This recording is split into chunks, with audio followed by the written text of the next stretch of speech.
အမလောင်းနေတဲ့အရေးကဘာအရေးလဲမေးကြလို့အမလောင်းနေတဲ့အရေးကကြတော့ reason လို့ခေါ်ပါတယ် expose လား expose လားမသိဘူးပေါ့နော် expose လားမသိဘူးအမျိုးမျိုးခေါ်ကြတယ်အဲ့ဒီ reason ဖြစ်ပါတယ်အခုလောင်းပြထားတာလေးကကြအကြည့်ပေါ့နော်နောက်ထပ်လောင်းမဲ့ဟာတော့ color ပိတ်ပါဒါကကြတော့ဒီတိုင်းရိုး color အပိတ်အပေါ်ကအဖြူလေးကကြတော့ glitter ပလဲ color ပေါ့နော်color အပိတ်နဲ့ပလဲ color နဲ့တွဲရင်လည်းတအားလှတယ်ပြီးတော့မှအောက်မှာကြတော့ရိုးအကြည့်မှာ glitter အဖက်ပေါ့နော်သူကအလက်လက်လေးကို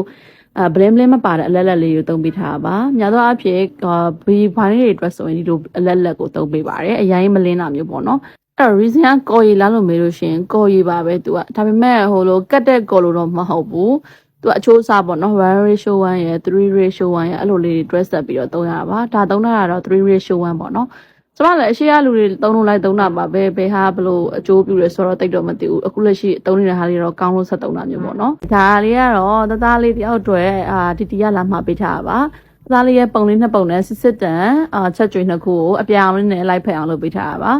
အောက်ကအခန့်မှာ marble design လုပ်ပြီးသားဆိုအပေါ်မှာတိတ်ပြီးတော့ချုပ်အောင်မလုပ်တော့ဘဲနဲ့ရှင်းရှင်းလင်းစာတန်းအမဲလေးပဲထည့်ပေးလိုက်ပါတယ် logo အသေးလေး3ခုနဲ့ date ကမွေရဲ့အချိန်ရဲ့ပေါင်ချိန်ရဲ့နာမည်လေးရဲ့ပဲပေါ့နော်ခုနကပြောလဲစာ reason က color ဆိုတော့ color မဟုတ်ဘူးသူကဘီလက်မြင်နဲ့တူတယ်ဆိုပေမဲ့အခုလိုစစ်တန်တို့ဘာလို့ဆိုရင်6 အချိန်မှထည့်ရင်သူက call လိုပဲဆွဲဆုပ်အားရှိတယ်ပေါ့နော်ဒါပေမဲ့ तू ကဒုအကြည့်ထွက်ရတဲ့အချိန်မှာအခုလိုပြောင်းရင်းဖြစ်တယ်ပုံမှန် call ဆိုရင်တော့6ဝိုင်းဖြူတာမျိုးဖြစ်တယ်ပေါ့နော်အခုလိုရန်လှပတဲ့အသက်စတန်လေးတွေမှာကျင်နေဆိုတော့ကျွန်မကို TikTok CP ဖြစ်စေ Messenger ဖြစ်စေဖုန်းနောက်ကဖြစ်စေမှားလို့ရပါတယ်